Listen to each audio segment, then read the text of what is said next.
malengo makuu ya taifa katika kukuza ujenzi wa viwanda vya dawa nchini Tanzania.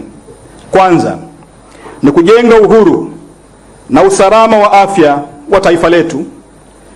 Taifa linalozalisha dawa lina uwezo wa kulinda afya za wananchi wake wakati wa dharura za kiafya, majanga ya asili au misukosuko ya kimataifa ya mnyororo wa ugavi.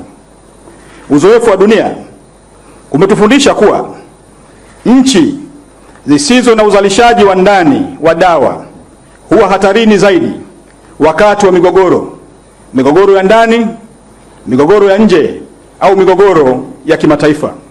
Lakini pili, kuifanya Tanzania kuwa mzalishaji na msafirishaji mkubwa wa dawa barani Afrika.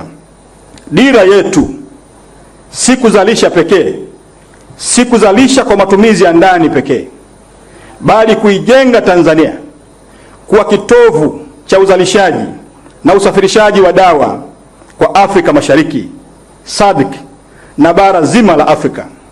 Hii itaiweka Tanzania kwenye ramani ya kimataifa kama nchi inayochangia kikamilifu usalama wa afya wa kikanda na kimataifa.